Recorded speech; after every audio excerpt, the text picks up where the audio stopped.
किती 4 माणसं बरं का 4 माणसं ऐकायला होते आणि मस्त आम्ही कथा करायचो त्याला तेवढी प्रॅक्टिस होते मग संजय महाराज आणि म्हणून कथा केली 2-3 दिवस कथा झाल्यानंतर त्या एका म्हाताऱ्याला विचारलं कशी काय वाटते कथा आपली कशी काय कथा वाटते तुम्हाला खरं सांगू का महाराज मी आता हे सगळ्या कामात असतो मला जर कोणा म्हणजे टाळाच्या तोडा मारायचं मला तुमच्या कथेकडे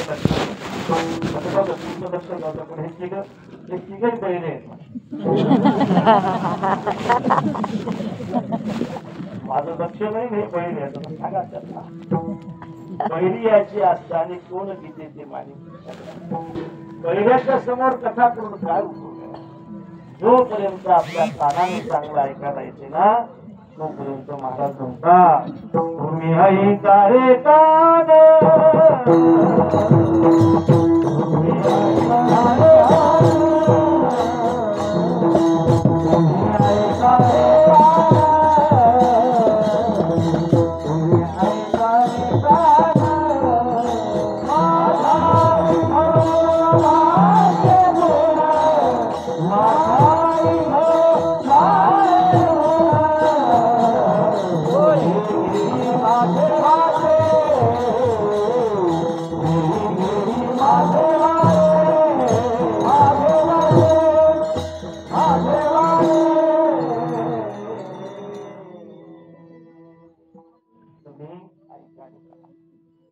जोपर्यंत कानाने चांगलं ऐकायला येते तोपर्यंत भगवंताची ऐका जोपर्यंत तुम्हाला चांगलं बोलता येते तोपर्यंत फक्त दुसऱ्याची निंदा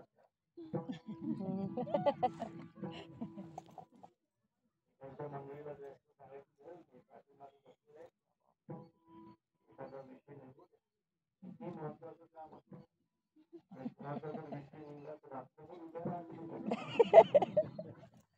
येथे निंदकापाशी असण्याची पापे माहिती आपल्याला निंदा करणारा जो सगळी पाप येत असतात तरी सुद्धा आपलं मुख जर दुसऱ्याची निंदा करत असेल ना महाराज त्या मुखाला आपण सांगितलं पाहिजे की बाबा रे घे घे माझे वाटते थोडं नाम बघा तुम्ही कसं ऐकलं मला माहिती देवाचं नाव घे असं म्हटलं पाहिजे ते आपलं ऐकत नाही म्हणून एखादा माणूस जर ऐकत नसेल ना तर आपण सांगतो का तसं मला असं वाटतं त्या माणसाला सांगण्याच्या अगोदर आपण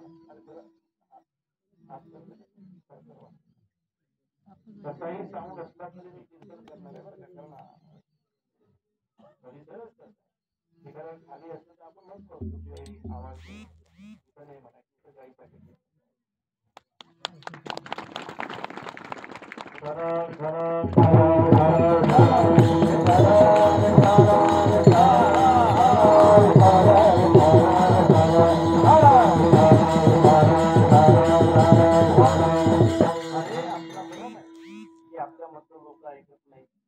आमचाही भ्रम असतो की आमच्या मधलं आमचे शिष्य ऐकत नाही बापाचाही भ्रम असतो की आपल्या मधलं आपली मुलं ऐकत नाही नाही का काय नाही का बायकोचाही भ्रम असतो कोण ऐकत नाही सांगा तुम्ही कोण ऐकत नाही ऐकायला पाहिजे का नाही कोणाचं अरे बाहेरची माणसं ऐकत नाही हा भाग थोडा आपले इंद्रिय आपला ऐकत कोण म्हणते महाराज इतकं आम्ही कीर्तन करतो आणि आम्ही सांगतो तुम्हाला घे माझे वाक्य म्हणून काय आमचं कोण दुसऱ्याची निंदा करत नाही तुम्ही ऐकताय म्हणून काय तुम्ही दुसऱ्याची निंदा करणार नाही तुम्ही कानाने चांगलं ऐकलं पाहिजे आम्ही तुम्हाला सांगतो म्हणून काय आम्ही वाईट ऐकत नाही आणि तुम्ही काय वाईट ऐकल्याशिवाय राहणार तर ऐकणार नाही असं कधी होणार नाही खरं सांगू ऐकल्यानंतर त्याच्या जीवनामध्ये परिवर्तन होतं ना त्यानेच ऐकलं पाहिजे त्याला ऐकण्याचा अधिकार आहे मी बोलत नाही भगवान म्हणतोय अर्जुनाची हे पांती जी परिसनया योग्य होती तिने कृपा करून संती अवधान द्यावे मी सगळ्यांना आग्रह करत नाही की तुम्ही गीता ऐका म्हणून मी सगळ्यांना आग्रह करत नाही तुम्ही ज्ञानेश्वरी ऐका म्हणून अर्जुनाच्या पंक्तीमध्ये बसण्याचे जे अधिकारी असतील त्यांना मात्र माझी विनंती आहे तुम्ही लक्ष देऊन ऐका अर्जुनाची पंगत आहे कोणची अर्जुन बिघडल्यानंतर सुद्धा दुरुस्त होतोय अर्जुनाची पंगत आहे आपण त्या पंक्तीमध्ये बसू शकतो. बिघडला होता अर्जुन. क्षत्रिय असून सुद्धा युद्ध करायला तयार नव्हता अर्जुन. नाही करणार. न कांक्षे विजयं कृष्ण न च राज्यं सुखानि च किन्नो राज्येन गोविंद किंबोगे जीवितिन्नवा. नको मला तो विजय, नको मला ते राज्य, सोडून जाईल मी. भिक्षा मागता भली, याच्यापेक्षा भीक मागितलं तर चांगलं नाही का देवा. आमच्या स्वजनाला मारायला लावतो तू, आमच्या गुरुला मारायला लावतो तू. नाही करणार मी हे काही. जा. आणि शेवटी ही गोष्ट चांगली आहे बरं का. मी माझ्या स्वजनाला मारून गादीवर बसणार नाही. गोष्ट चांगली नाही. मला गादी नको, मला माझे स्वजन महत्वाचे. आणि म्हणून त्या ठिकाणी अर्जुन बिघडला होता. अर्जुन क्षत्रिय असून सुद्धा युद्ध करायला तयार नव्हता. त्यावेळेला अर्जुनाला देवाने काही गोष्टी समजून सांगितल्या. अर्जुन समजला. अर्जुनाने शेवटच्या 18व्या अध्यायामध्ये सांगितलं, देवा नष्टो मोहा स्मृतिर्लब्ध्वा तत्प्रसादात् मयाच्युत हितोऽस्मि गत संदेह करिष्य वचनं तव. माझा मोह गेलाय. नष्टो मोहा स्मृतिर्लब्ध्वा, मला स्मृती प्राप्त झाली तुझ्या बोलण्यामुळे. तत्प्रसादात् मयाच्युत, तुझ्या प्रसादाने हे सगळं घडलंय. आणि स्थितोऽस्मि गत संदेह, माझा संदेह निघून गेला. आता करिष्य वचनं तव. आता दुर्योधनावरच काय, आता दुःशासनावरच काय, आता धर्मराजावर जरी मला पान सोडायला सांगशील तरी मी सोडायला तयार आहे. लक्षात आले का अर्जुनाचे कोण अगोदर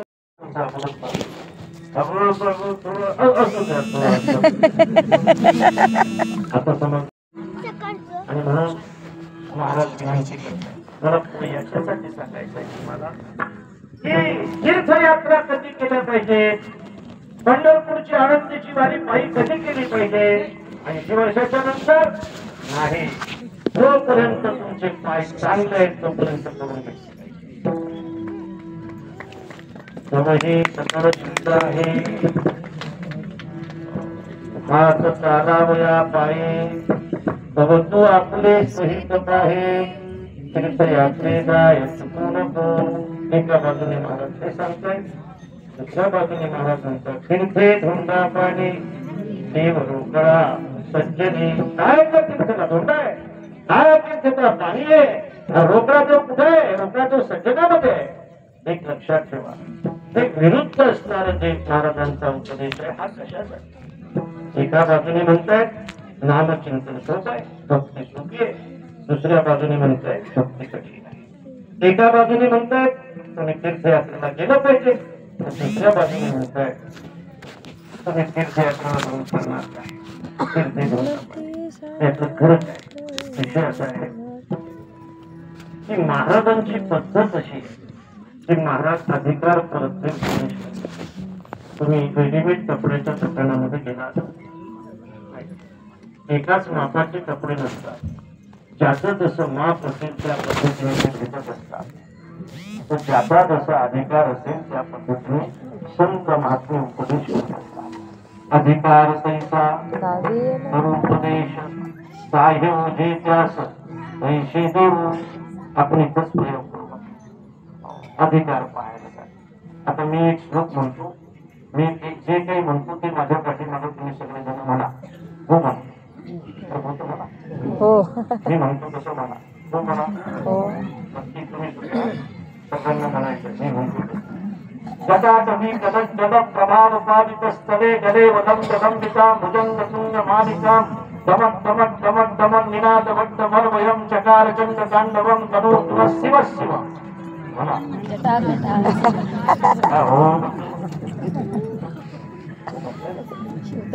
आता आणखी म्हणतो हो म्हणा.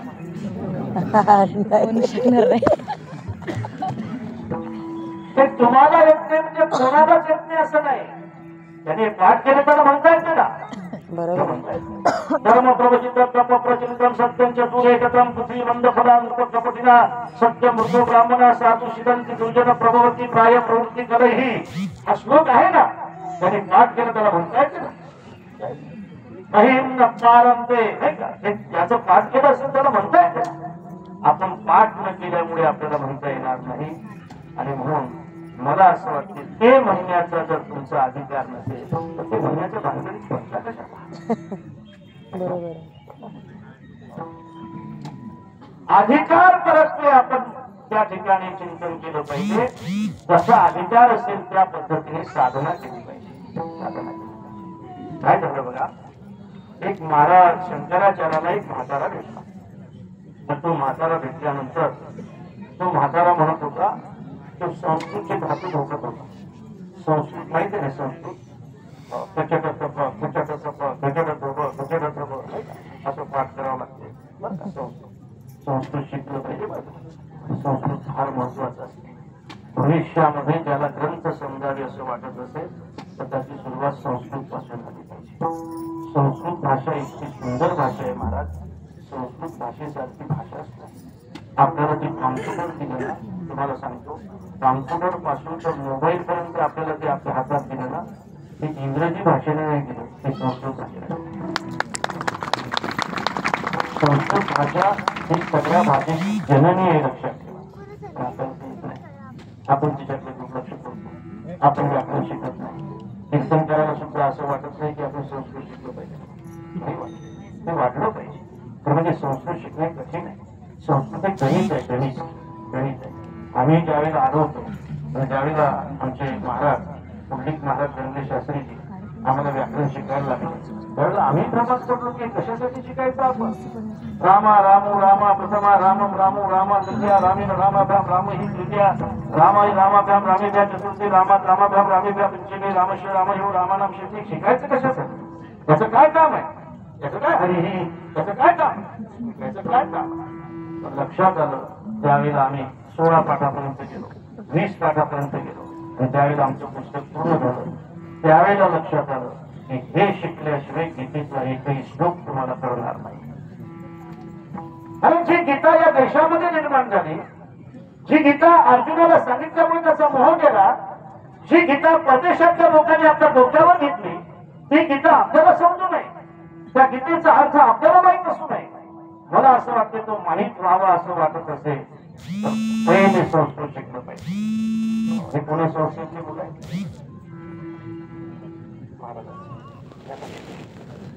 त्यांना कुणातरी शिक्षकाला सांगा, त्यांना मराठी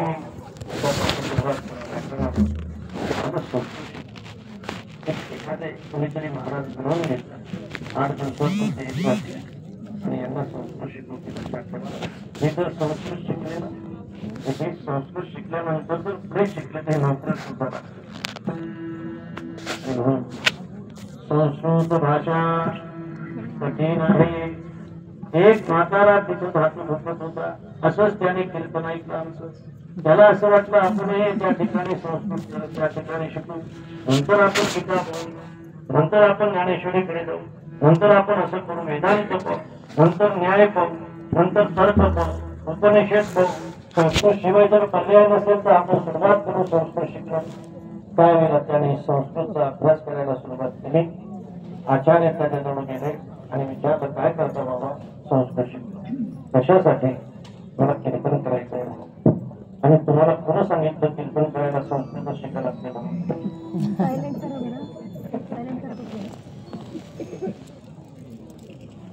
शिकायला लागते. कीर्तनकार मंडळी आहेत ना, शिकायला लागतं. संस्कृत शिकायला लागते. कीर्तनकार होण्यासाठी लागतं. बिना संस्कृतचे कीर्तनकार सणाट सुटले दादा.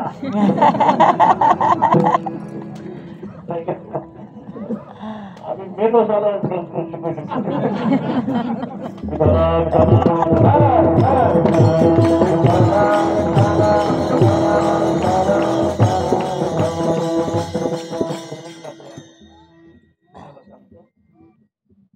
जरी संस्कृत ज्ञान असलं मला, एखादा श्लोक जर आपल्या समोर आला, त्या श्लोकाचा अर्थ जर आपल्याला समजला ना, तर आपल्याला जो आनंद होतो तो इंद्राला सुद्धा कधी होणार. श्लोकाचा अर्थ ज्यावेळेला मी एक श्लोक वाचतो. दृष्टं दृष्टं पुनरपि पुनर्चंदनं चारुगंधं छिन्नं छिन्नं पुनरपि पुनस्वादो चैवेक्षुकाण्डनं दग्धं दग्धं पुनरपि पुनर्काञ्चनं सप्तवर्णं प्राणान्ते प्रकृते विकृतिर्जायते नोत्समानाः. असं पाठ केला. अर्थ इतका सुंदर आहे. तो अर्थ इतका भावला की खऱ्या अर्थाने त्या अर्थाने काही संदेश भेटत.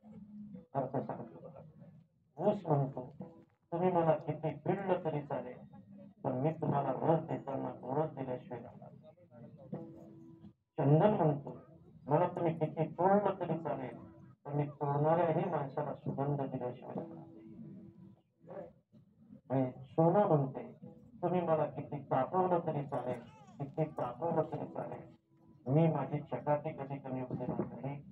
आणि साधू म्हणतात, आम्हाला तुम्ही किती त्रास दिला तरी चालेल, पण आम्ही जगाच्या उद्धाराचं जे साधन आहे ते तुम्ही सोडणार नाही.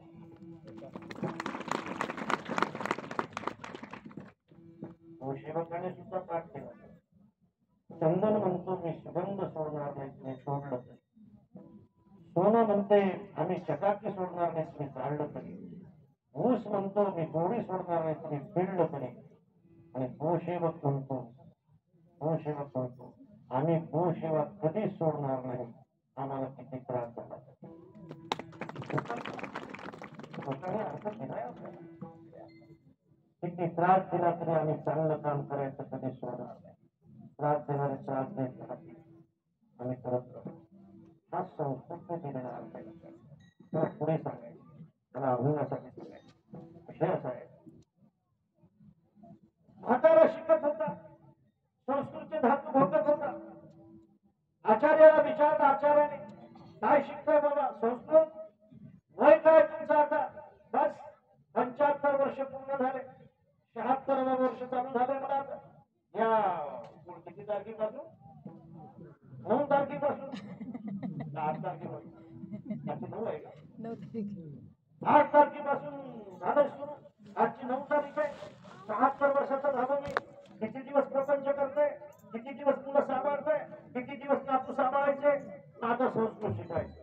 आता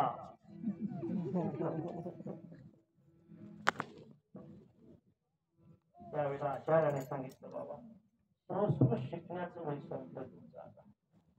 12 वर्षापासून तर 25 वर्षापर्यंत शिकायचं. आता तुमची मेमरी खराब झाली, तुमची कॅसेट घासली बाबा. आता याच्यात कालची भाजी तुमची खाल्ली हे तुम्हाला आठवत नाही. संस्कृत कसं काय शक्य होईल बाबा तुम्हाला? त्यावेळेला तो म्हातारा शरण आला. त्या म्हाताऱ्याने विचारलं, माझा उद्धार होणार? होईल, नक्की होईल. संस्कृतने होणार नाही, मग कशाने होईल? फक्त भगवंताच्या नामचिंतनाने. भज गोविंदम भज गोविंदम भज गोविंदम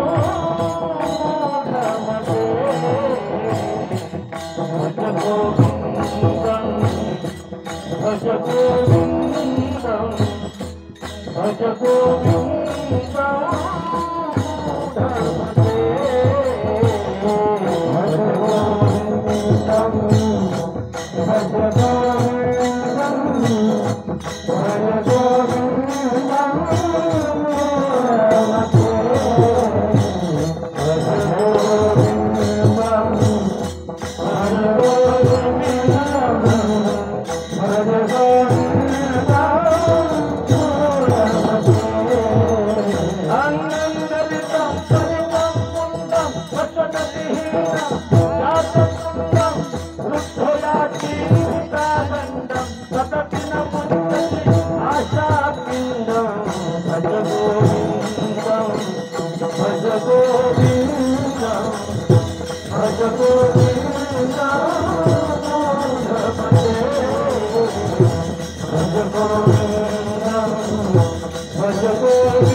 भज गोविंदम भज गोविंदम मूढमते भज गोविंदम भज गोविंदम भज गोविंदम मूढमते.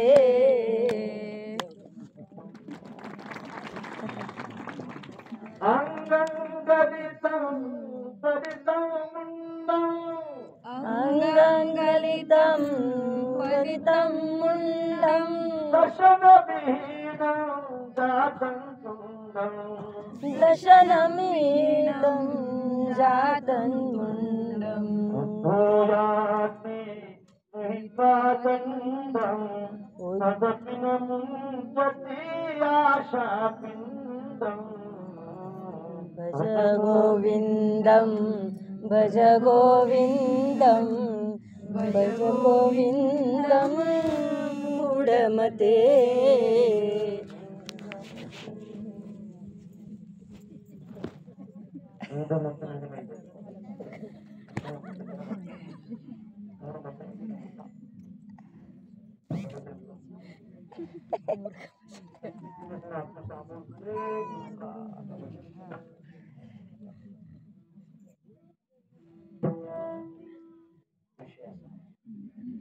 एक गोष्ट सांगू,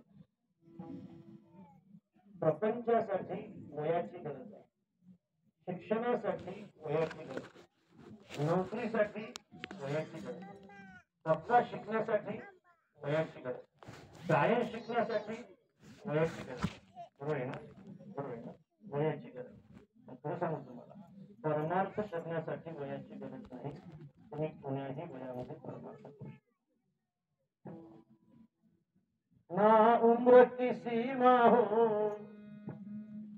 ना जन्म का हो बंधन, यारे यारे लहान जाती भरच्या नाने करावा विचार नवते चिंता कोणाची. ऐका, संकल्पित घरामध्ये मला थांबायचंय. तुम्ही अत्यंत जाणकार होते आहात. आमची ताई असल्यामुळे इथं अंजली ताई असल्यामुळे काही कीर्तनकारही असतील ना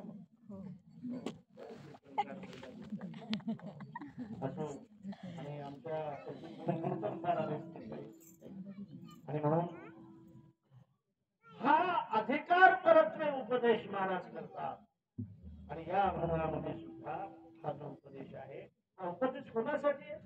हा उपदेश साधकासाठी नाही, हा उपदेश मुक्तासाठी नाही, हा उपदेश पारमार्थिकासाठी नाही, हा उपदेश तुमचा प्रपंच परमार्थ बनावा याच्यासाठी.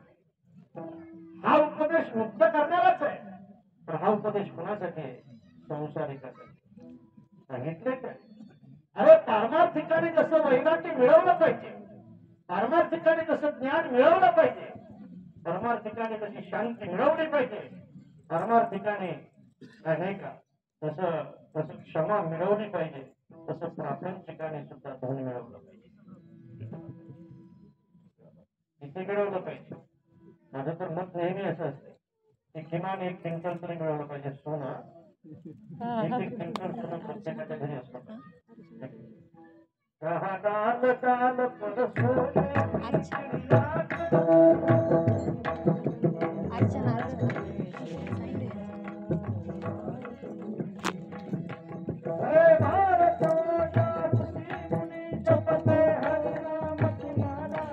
जपते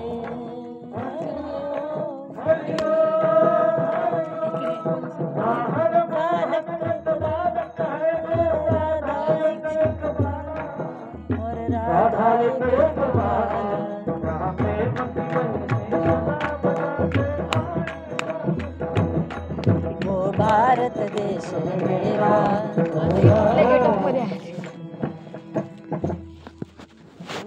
अपने माझं कीर्तन चांगलं व्हायसाठी मी याला गाणं समजत नाही, मी याला राष्ट्रगीत समजतो. वा, आणि माझ्याशिवाय दुसऱ्याने कोणी म्हणून कारण माझ्याशिवाय म्हणून असंच आहे तिथे मी पोटातून म्हणते. कारगिलचं युद्ध ज्यावेळेला चालू होतं त्यावेळेला आमचं कीर्तन रंगात होतं, त्यावेळेला आम्ही नवीन कीर्तन काढतो. त्यावेळेला ते आमच्या डोक्यात बसतं ते आपण निघायला तयार. आणि देश असे आपल्या दृष्टीने महत्वाचं आहे. म्हणून कधी कधी आम्ही म्हणतोय एखाद्या वेळेला बिचारे मोठी माणसं असं म्हणतात हे कसं काय आहे ते राष्ट्रगीत वंदे मातरम जसं आपल्याला. जहाँ सत्य अहिंसा और धर्म का पग पग लगता डेरा. भारत देश है मेरा, भारत देश है मेरा. मिळवलं पाहिजे पारमार्थिकाने वैराग्य, मिळवलं पाहिजे परमार्थिकाने शांती, मिळवली पाहिजे पारमार्थिकाने दया. बरोबर ना माझं? बरोबर ना? एखादा पारमार्थिक माणूस ज्यावेळेला रागवेल ना त्यावेळेला लोक म्हणतील तुम्ही निश्चित तुम्हाला वाद शोधते काय? मिळवलं पाहिजे यात मिळवलं पाहिजे काय महाराज 40-45 लाखाची गाडी आहे महाराज वा रे वा महाराज त्या मिळवण्याच्या गोष्टी आहेत सार्वत्रिक माणसाने आणि धन मिळवण्याची गोष्ट आहे प्रापंचिक वा खूप मिळवलं पाहिजे बांधा सोप्या माड्यात नाही भरपूर मिळवलं पाहिजे बरं का भरपूर मिळवलं पाहिजे आणि म्हणून तर महाराज म्हणतात दोनिया धन दोनिया धन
दोनिया धन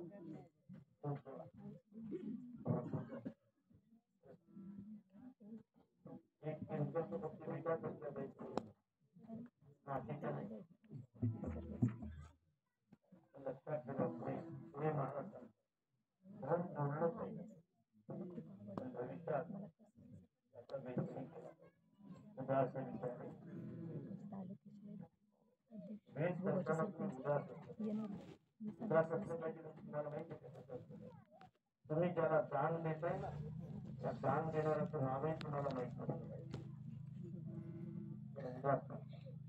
तुम्ही ज्याला दान देताय ना तुम्ही ज्याला दान देताय ना तो तुमचा मित्रच असला पाहिजे असं तो तुमचा शत्रू असला पाहिजे त्याला गरज असेल तर तुम्ही त्याला दान द्या आणि दान देत असताना खऱ्या अर्थाने तुम्ही उदासपणाने दिलं पाहिजे या हाताने दिलेलं दान या हाताला सुद्धा माहित नाही लक्षात ठेवा दान घेणारी माणसं विसरतात दान देणारी माणसं विसरतात असं आहे दान घेणाऱ्याने कधी विसरायचं नसते दान देणाऱ्याने विसरायचं पण दान देणारी विसरत नाही आम्ही लोकांच्या त्यावेळेला आम्ही मदत केली होती कधी मदत केली होती त्यावेळेला पण नाही का 40 वर्षाच्या अगोदर आजारी पडले होते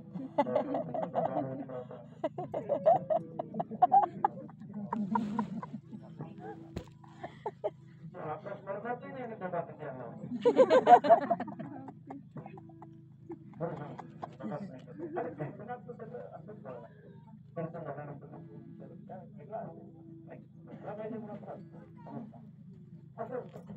दान देणाऱ्याने विसरू नये दान देणाऱ्या मात्र कधीच करण्यामध्ये पण असं होते की दान घेणारे विसरतात दान घेणारे विसरतात आता ते आपण सांगतो तिथं ते तास वाजत होतात ते तास वाजत ते या गाडीजवळून हे गाडी विसरतात दुसऱ्या गाडीवर आपण तिथं आल्यानंतर आपल्याला ते स्पर्ध होते की आपल्याला काहीतरी उदास विचारी वेच करी जोडोनिया धन उत्तम व्यवहारी उत्तम व्यवहाराने जोडावं. खरं सांगू का, व्यवहार हा उत्तम असावा अशी महाराजांची अपेक्षा. व्यवहार जर उत्तम नसेल ना, तो बोलण्याचा व्यवहार असू द्या, तो कृतीचा व्यवहार असू द्या, तो क्रियेचा व्यवहार असू द्या, बोलण्याचा व्यवहार चुकला की फार मोठी आपत्ती येत असते. लक्षात ठेवा, एखादा शब्द जर मोठ्या माणसाकडून चुकीचा गेला ना, तर त्याने देश संकटात येऊ शकतो. देश संकटात. आणि म्हणून म्हटलंय, एकम विषरस म्हणती शस्त्रे नाकश्य वद्यते स राष्ट्रम स प्रज म्हणते राजानं मंत्र विप्लव. मोठा माणूस जर चुकला, एखाद्याने शस्त्राचा घाव एखाद्यावर केला ना, तो एकटाच मरत असतो. एखाद्या माणसाने विष प्राशन केलं ना, तोच मरत असतो. त्याच्या चुकीमुळे तोच मरत असतो. लक्षात ठेवा, राजाच्या चुकीमुळे किंवा मोठ्या माणसाच्या चुकीमुळे जर राष्ट्रम सप्रज म्हणते, त्या राष्ट्राचं नुकसान होत असते. लक्षात ठेवा, 75 वर्षाच्या अगोदर झालेली आपली एक चूक, चूकच मिळेल त्याला.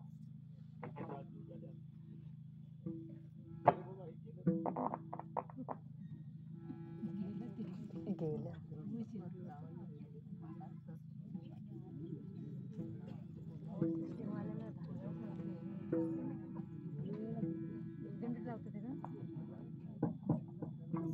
जनरेटर चालू चालू.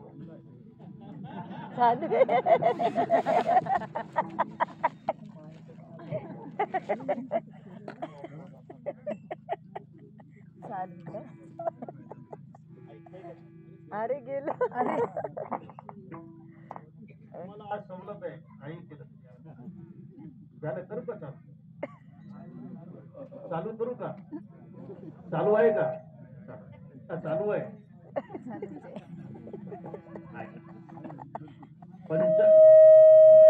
या बघ, 75 वर्षाच्या अगोदर झालेली एक चूक आता आपल्याला त्या चुकीचं प्रायश्चित्त भोगावं लागून राहिलं. कळलं की नाही? तुम्ही माना अगर न मान, या बघ. तुम्ही ऐकता का मी काय बोलतो ते? तुम्ही ऐकून राहिले का? 75 वर्षाच्या अगोदर आपल्या एका महात्म्याने केलेली चूक आज भोगून द्यावं लागून राहिली. मोठ्या माणसाने केलेली एक चूक दयेमुळे झाले, ते प्रेमामुळे झाले, ते त्रास राहत. म्हणून काही झालं तरी चालेल, महाराज मोठ्याने चूक कधी करायची, त्याचा सर्वस्वाचा नाश झाला तरी चालेल, पण तरी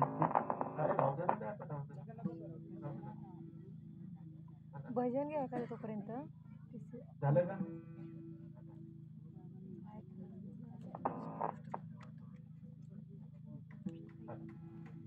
राष्ट्रम सप्रजा म्हणती.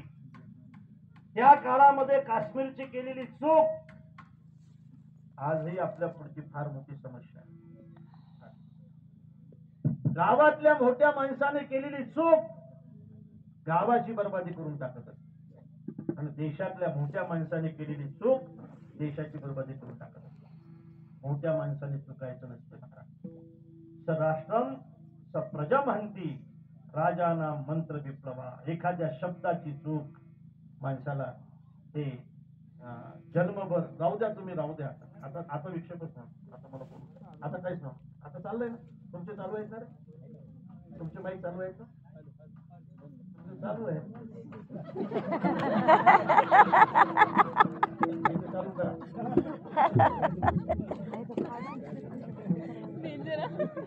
माझं सुरू झालं काय ते चालू झालं बघा. चालू आहे नाही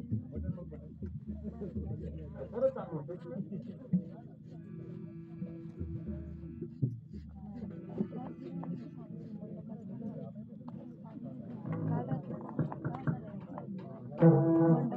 झालं का? आता बघा काय होते, सगळे तुमच्याकडे पाहतात. बघा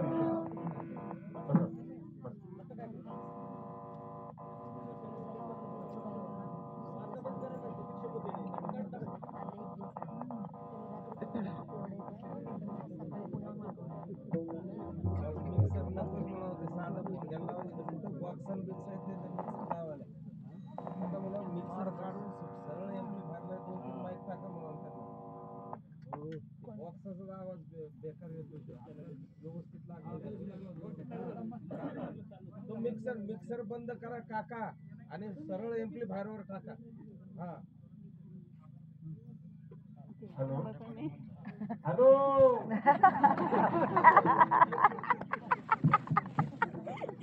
हॅलो बेटा हॅलो लवकर समजलं. मी कोण बोलतो? बाबा ऐकतील काय? मी संजय महाराज बोलतो. ऐका झालंय. सचिन महाराज किती वेळ झाला आपला? 1 तास. हो बिंदास. 8 मिनिट.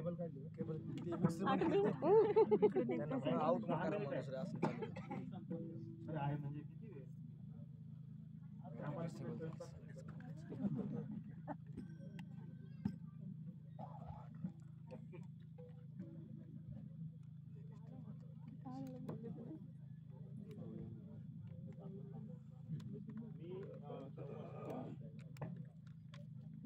विठाला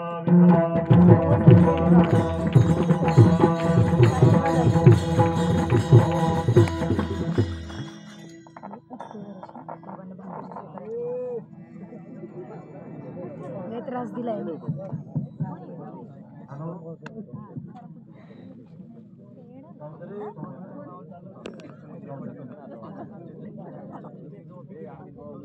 विठाला विठाला विठाला. हो आता व्यवस्थित आहे.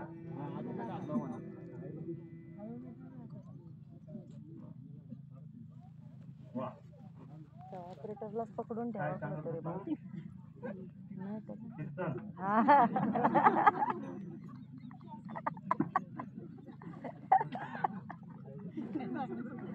काय संस्कृत शिकणार आहे?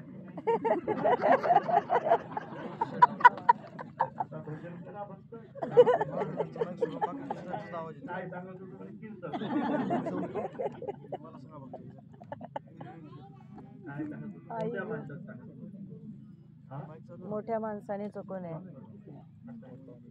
त्याच्यावर जबाबदारी आहे त्यांनी चुकायचं. आणि व्यवहार बोलण्याचा व्यवहार चुकू नये, क्रियेचा व्यवहार चुकू नये आणि कृतीचा व्यवहार. बोलण्याचा व्यवहार चुकला ना, इतिहासामध्ये अशा काही घटना घडल्या त्या व्यवहारामुळे फार मोठं नुकसान झालं. सांगतोय तुम्हाला. रामप्रभू ज्या वेळेला वनवासामध्ये जायला निघाले त्यावेळेला लखनजी सुद्धा त्यांच्यासोबत निघाले. रामप्रभू ज्या वेळेला वनवासात जायला निघाले त्यावेळेला जानकी सुद्धा त्यांच्यासोबत निघाले. आणि तिघही ज्या वेळेला वनवासामध्ये गेले, पंचवटीमध्ये गेले. पंचवटीमध्ये गेल्यानंतर त्या ठिकाणी खलदूषणाचं आणि त्यांचं युद्ध झालं. शूर्पणखा त्या ठिकाणी आली. शूर्पणखेचं नाक आणि कान कापलंय त्याने आणि शूर्पणखा रावणाकडे गेली. रावणाला तिने काही नीती सांगितली की रावणा, विषय संघाने संन्यासी, वाईट विचाराने राज्य आणि दारू पिल्याने लाज राहत नसलेले का रावणा, मूर्ख आहेस तू. रावणा, काही गोष्टीला माणसाने लहान मानायचं नसते. कोण्या कोण्या गोष्टीला लहान मानायचं नाही. सापाला लहान मानायचं नाही, पापाला लहान मानायचं नाही, रोगाला लहान मानायचं नाही, दिव्याला लहान मानायचं नाही आणि शत्रूला लहान मानायचं नाही. तुझे शत्रू या ठिकाणी आलेले आहे. त्यावेळेला रावणाने आपल्या मामाला बोलावलं आणि मामाला सांगितलं, मामा तुमचं मरण आता निश्चित झालंय. कोणाच्या हाताने मरायचं ते तुम्ही ठरवायचे मामा. आता तुमचं काम संपलं. आता माझं लग्न झालं, तुमचं काही काम नाही मला आता. मामाचं तोपर्यंतच काम असतं. झालंय माझं, त्याच्यामुळे तुमचं काही आता काम नाही मला. हे पोरा कुठला आहे रे तू? कोणत्या गावात आहे?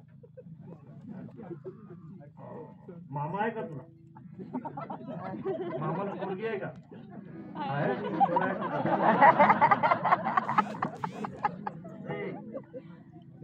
आहे का? तुझं कसं काय? नाही काढ सोडू नको बाबू. तुझं कसं आहे रे? मामाच मोकळा आहे अजून. मामा मोकळा.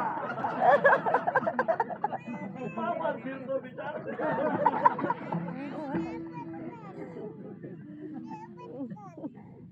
सांगत होतो? मारीच मामा. झालंय मामा तुमचं काम आता. तुम्ही मरायला सिद्ध झालं पाहिजे, आता तयार झालं पाहिजे मरण्यासाठी. एक गोष्ट ऐका मामा, माझ्या हाताने मेलात तर तुम्ही नरकात जाल मामा, आणि प्रभूच्या हाताने मेलात तर तुम्हाला स्वर्ग मिळेल मामा. तुम्हाला नरकात जायचं का स्वर्गात जायचं तुम्ही ठरवा मामा. मामाने ठरवलं स्वर्गात जायचं आणि मामा हरीन झाला. ऐका आता, ऐका, विक्षेप नका करू. आता माझी ए पोरा, ए पाहू नको तू आता.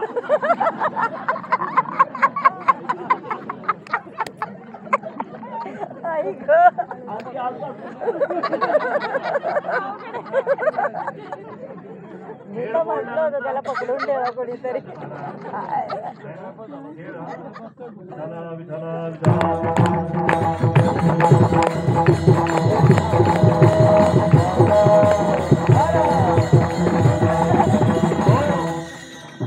लय येडा.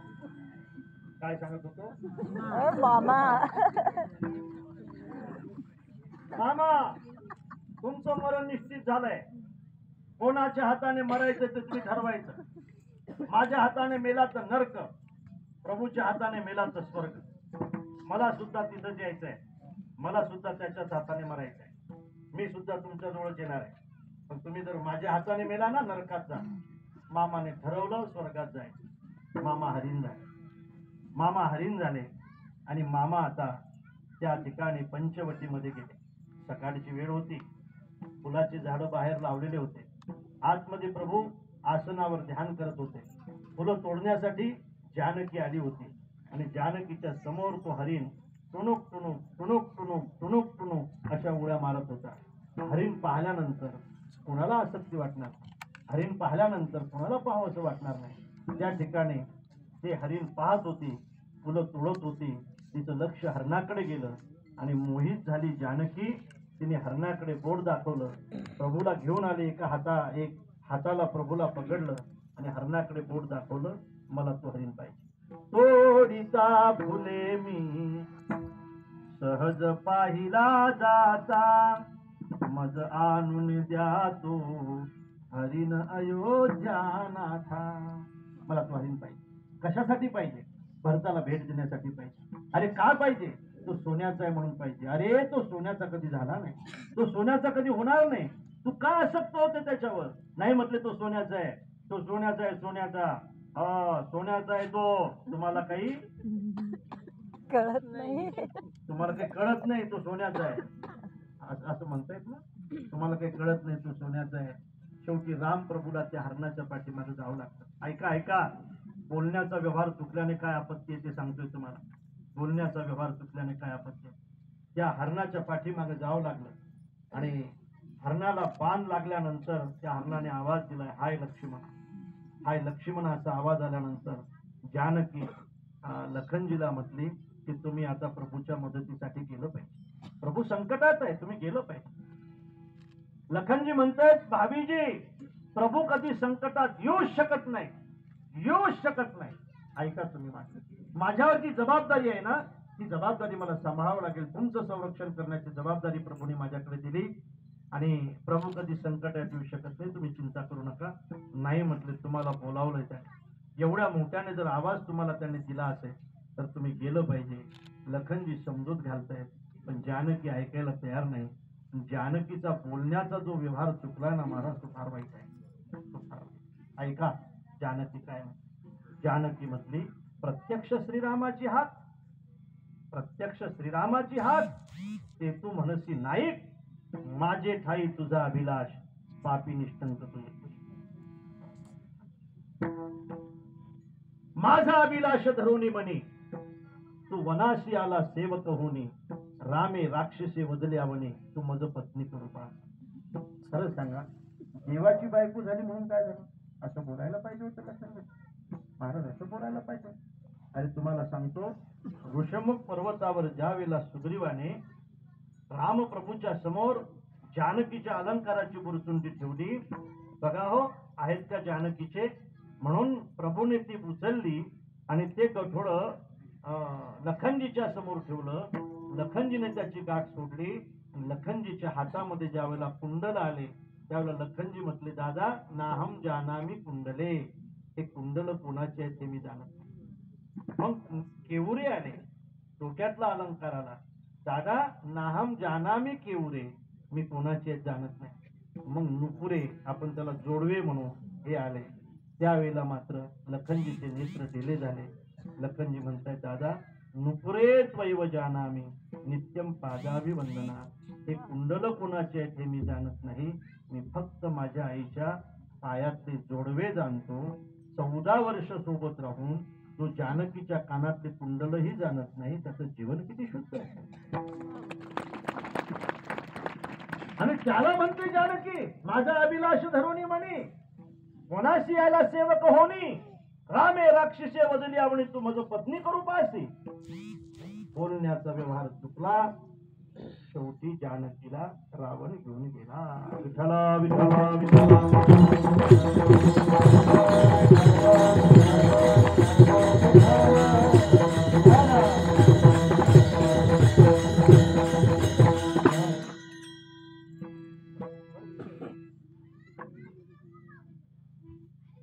नाव काय एकनाथ आहे? उद्धव आहे. वेगवेगळे प्रपोजल म्हणून म्हणतो एकनाथ आहे का? गरम लागला नाही का? जाऊ द्या, तिचं रेंजच कमी कमी आहे ना. काही मोबाईल आहे, काहीला नाही. जिओला तर अजिबात नाही मला वाटतं. जिओला आहे का? जिओला आहे ना. म्हणजे ज्याची रेंज असेल ते जिओ समजायचं. व्यवहार बोलण्याचा चुकला, बोलण्याच्या व्यवहार चुकला ना तर फार मोठी अडचण. तो घरातला असो किंवा बाहेरचा, बोलणं फार महत्वाचं असतं. महाराजांनी स्वतंत्र सांगितलं आपल्याला, बोलायचं साचा आणि मवा मितले आणि रसाळ, शब्द दैसे कल्लोळ अमृताचे, बोलू ऐसे बोले जेने बोले विठ्ठल बोले, जेने बोले विठ्ठल बोले, जेने बोले विठ्ठल बोले.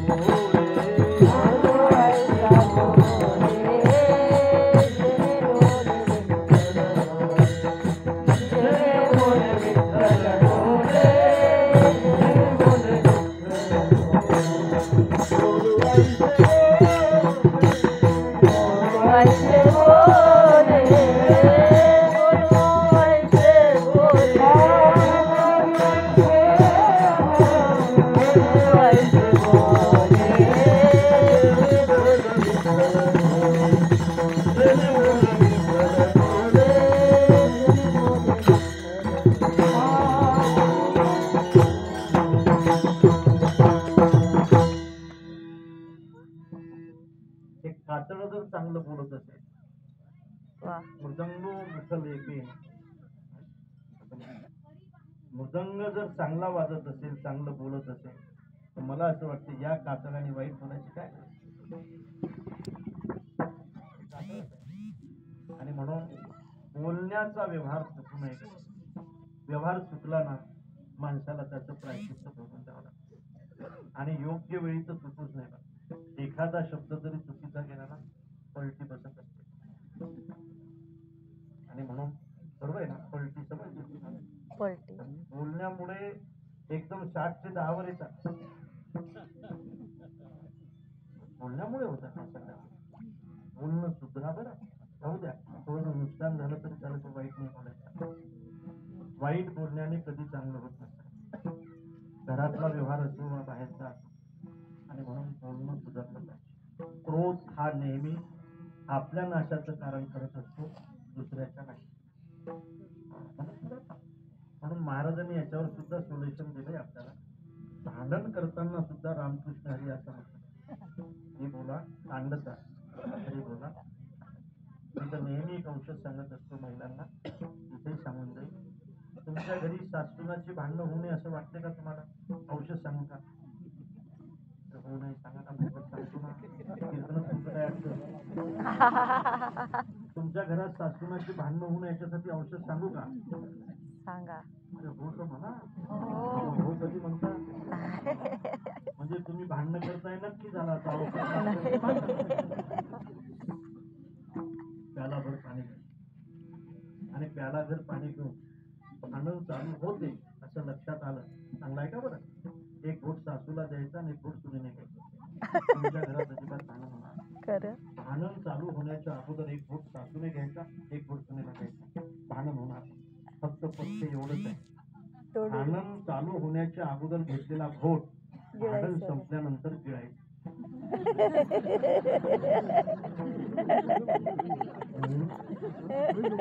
कसं काय वाटलं औषध?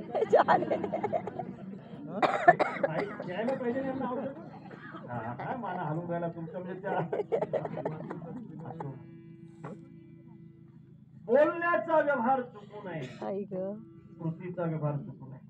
चुकलाय. धर्मराजा असून सुद्धा कृती चुकली. धर्मराजा असून सुद्धा दूध खेळण्याची इच्छा झाली. दूध खेळण्याचं ज्ञान नसताना सुद्धा बसला दूध खेळण्यासाठी. काय काय प्रकार झाले, काय वाईट प्रकार झाले. सगळं संपल्यानंतर आणखी कृती चुकत गेली. द्यूताने आणखी कृती चुकत जाते महाराज. कृती चुकत जाते. बघा तुम्ही आता हे मोबाईलवर काही असतात ते खेळ, पोरं घुसत जातात. बाहेर काढणं फार कठीण झालंय आता. आणखी काही शेअर वगैरे बाजार काय त्याच्यावर असते म्हणे. काही असे काही पत्ते वगैरे असतात त्याच्यावर. ते ऑटो आले तर सगळं तेच खेळतायत सध्या. सगळे पैसे तिथंच घालवतात. फक्त दारू पुरते शिल्लक ठेवतात. होते ना. अरे दूध खेळण्याचं, अरे खेळूच नाही. धर्मराजाने खेळायलाच नव्हतं पाहिजे. धर्मराजा म्हणतोय ना तुला नाव युधिष्ठिराचं. धर्मराजा ठेवलंय ना. दूध का खेळलाय तू? खेळलाय तू. कोणाला मांडलंय तू डावावर? भीमाला डावावर मांडलं तू. अर्जुनाला डावावर मांडलंय आणि नकुल सहदेवाला सुद्धा डावावर मांडलंय. सगळं हरल्यानंतर स्वतःला सुद्धा डावावर मांडलंय. आणि त्यावेळेला नंतर तू म्हटलाय की माझ्याजवळ आता डावावर मांडायला काहीच नाही. त्यावेळेला शकुनी म्हटलं आहे ना एक गोष्ट तुझ्याजवळ. आपली कोणची द्रौपदी आहे ना. भान हरवून तू द्रौपदीला सुद्धा डावावर मांडलंय ना. चुकली तुझी कृती. हा आपत्ती आली द्रौपदीवर.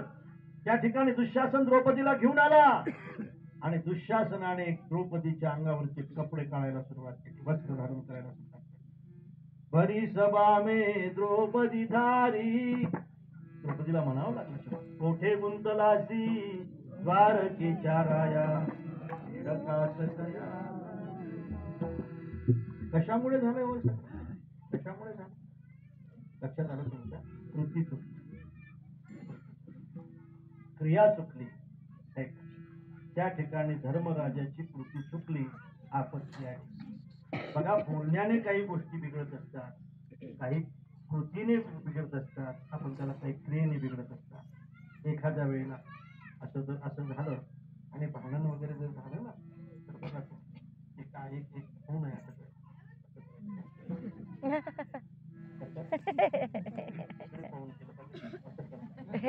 असं केलं की समजा बिघडलं.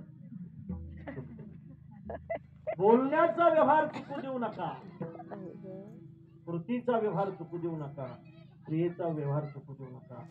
तसा दानाचाही व्यवहार चुकू देऊ. उदास विचारे वेच करी. उदास विचाराने वेच केला पाहिजे. आणखी एक गोष्ट सांगू का? कुठं दिलं पाहिजे रे आपण उदास विचाराने? कुठं दान दिलं पाहिजे रे आपण उदास विचाराने? आता आम्ही इथं आलो महाराज, सांगा आम्हाला.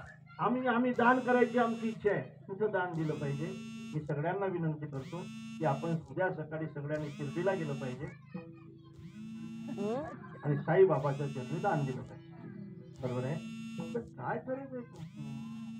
आता मागच्या आठवड्याला कितीतरी शेकडो कोटी आले तिथं काय करायचंय तुमच्या दानाची? काय करायचंय तुमच्या दानाची? मी तर असं म्हणतो की मी असं बोलत असलो तरी मला साईबाबा आशीर्वाद देतील. खरंच दानाची गरज नाही होती. बालाजीला विठाला विठाला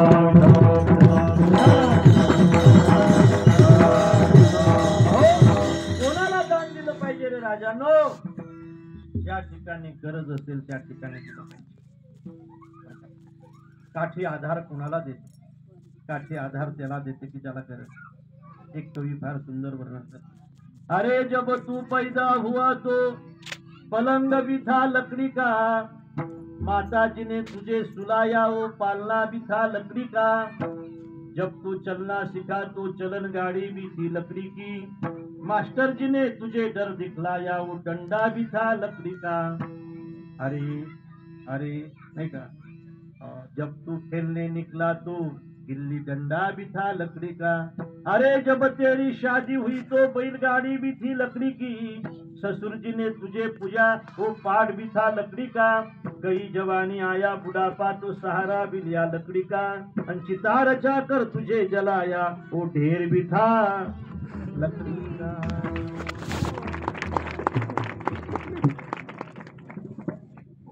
महाराज, एखाद्या तरुण माणसाच्या हातामध्ये जर काठी दिसली ना, लोक घाबरतात.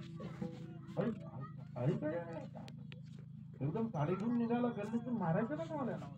पण म्हाताऱ्या माणसाच्या हातात जर काठी दिसली ना, तर लोक सावरतात की नाही, ही काठी याला आधार देणार. म्हणून तरुणाच्या हातामध्ये काठी बरी दिसत नाही, म्हाताऱ्याच्या हातात. लक्षात आलं का? ती काठी आधार देते. आता सज्जनानो, काठी जर ज्याला आधाराची गरज आहे त्याला आधार देत असेल, तर मला असं वाटतं ज्याला दानाची गरज आहे त्याला दान केलं पाहिजे. या गोशाळेला तुमच्या दानाची गरज, या गाईला तुमच्या दानाची गरज. मी या गोशाळेवर किमान सचिन महाराज म्हणतोय की किमान नाही, जवळजवळ 8-10 वर्षापासून मी या गोशाळेवर, तुम्हाला खरं सांगतो, मी मला हे भिंत बांधली ना, हे भिंत त्यावेळेला सुद्धा आपण येऊन गेलो. इथून नाला होता, मग नाला होता, इथं नड्या टाकायसाठी आणण्यासाठी आम्हाला 2 दिवस लागले. असं माहीतच नव्हतं. आमचे संतोष महाराज ते सगळं घेऊन आले, तिथं त्या नड्या टाकल्या म्हणून हे पटांगण आपल्याला समान. मी पाहतो की ते शेळ इथं आहे, त्याच्यामध्ये इथं तुमच्याकडे पाऊस खूप होतो आहे ना, पाऊस खूप, आणि पाऊस असल्यामुळे या ठिकाणी काही चिखलामध्ये असतात. मला सचिन महाराजांनी बऱ्याच वेळी सांगितलं की आपल्याला हे उभा करायचा, आपल्याला याचा हात उभा करायचा. मला असं वाटतंय की अशा ठिकाणी जर तुम्ही दान देत असाल आणि तुम्ही जर खऱ्या अर्थाने देवाला मानणारे असाल, आज ना तुम्ही सगळे देवाला मानणारे का नाही, देवाला मानणारे असाल तर हे साक्षात देवता आहे. बरं लक्षात या लागी गाय आणि सज्जन, माझा जाण जीवप्राण, माझे पूजेचे अधिष्ठान सुलभ जाणे. माझ्या पूजेचं अधिष्ठान जर कोण असेल तर फक्त सज्जन आणि गाय आहे. तुम्ही देवाच्या पुढे नैवेद्य ठेवाल ना, देव तुमच्या नैवेद्याकडे पाहणारही नाही. आणि एखाद्या हिरव्यागार घासाच्या बंडीला जर तुम्ही इथं घेऊन आलात ना, ह्या सगळ्या गोमाता, ह्या सगळ्या देवता तुमच्याकडे धावत आल्याशिवाय राहणार नाही. एखादा माणूस बाहेर खूप खूप खूप चांगला वागत असेल आणि घरी जर चांगला वागत नसेल ना, तो बाहेर किती चांगला वागला तो मायबाप त्याला शाप दिल्याशिवाय राहणार नाही. घरी माता पिता त्यामध्ये गेल्यानंतर माणसाने विना उलट ठेवायचं यायचं नसते. इथं आल्यानंतर तुम्ही इथून सुद्धा काही गेल्याशिवाय जायचं नसतं. अजून काय गेल्याशिवाय जायचं नसल्यामुळे आणि म्हणून सचिन महाराज आहे तिथं, बिचारा सांभाळतो. आणि 100 गायी येतात. किती आहेत रे सचिन गाई? 100 गाई. आणि तुम्हाला असं वाटत असेल ना की हा पोरगा, ही पोरगी याच्यावर पैसे कमवते, तर या 100 गाई मी तुमच्याकडे आणू किंवा आम्ही सचिनला त्याला घेऊन जातो लगेच, तुम्ही सांभाळ. खरं सांगतो, खरं सांग, सगळं तुमच्या नाव आहे, फक्त गोशाळा चालवता, तुमच्या नावाने हॉटेल टाकसाल इथं. 100 गाई ज्याच्याकडे आहेत ना राजांनो, त्याला किमान रोजचा 4 ते 5 हजार रुपये 2 माणसं लागतात. एखाद्याने चारा फुकट जरी दिला तो आणायचा खर्च लागतो. मी टाकला आहे, मी हे सगळं करणार आहे. आमच्या गोशाळेला 2500 गाई आहेत. 10 ब्रास ना, 2 गाड्या म्हणजे किती? 10 ब्रास. 250 बॅग राहिला या भिंतीसाठी पाहिजे. तिथं आल्यावर काहीतरी काम झालं पाहिजे. इतक्या लागून आलो 250 बॅग राहत.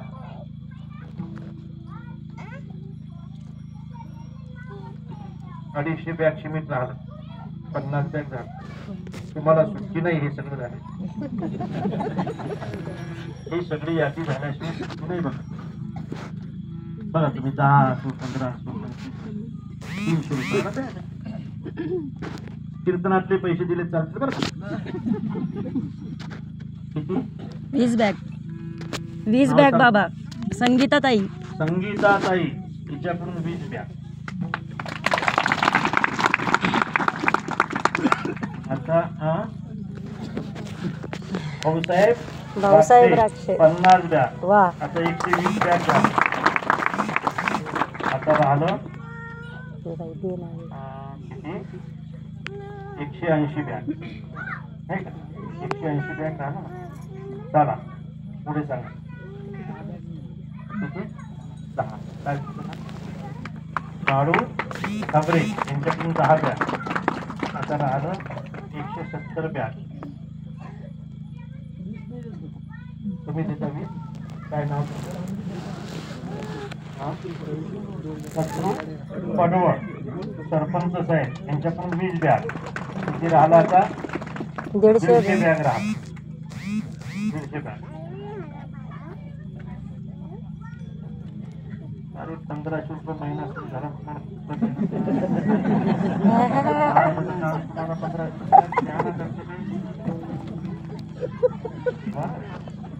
एक म्हटली महाराज मी 500 रुपयाने झाडायला माणूस ठेवला म्हणतो. 500 रुपयाने झाडायला 500 रुपये भांडायला. 500 रुपये तरी राहतात कोणी म्हणा. माणूस आणला घरचाच माणूस ठेवला. चला 150 बाग राहिल्या. काय तुमचं ना? दत्तात्रय हाले 10 बॅग. आता राहिले 140 बॅग. 140 बॅग राहिले बघा.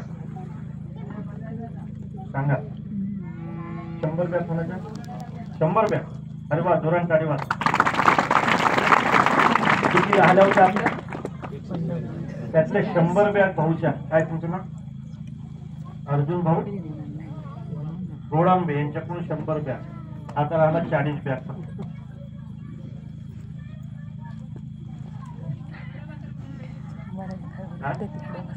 प्रभाकर मुंडे यांच्याकडून 20 बॅग. 20 बॅग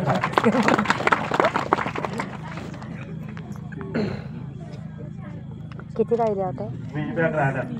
20. सांगा पटकन. हे सगळं झाल्याशिवाय समजा बसणार नाही.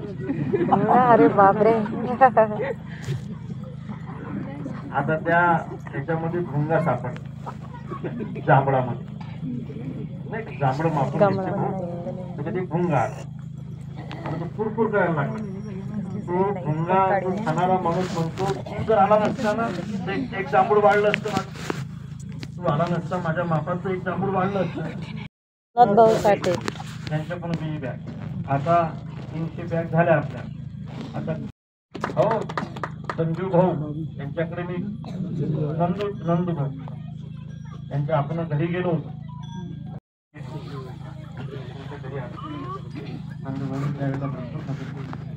आणि झाले त्याला त्यावर फटाफट सुट्टी नाही.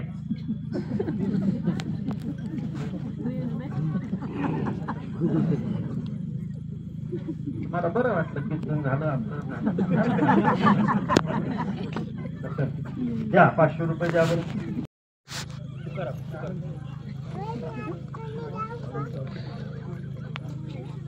माजी जिल्हा परिषद सदस्य आनंद भाऊ आखाडे नक्की येतात ना.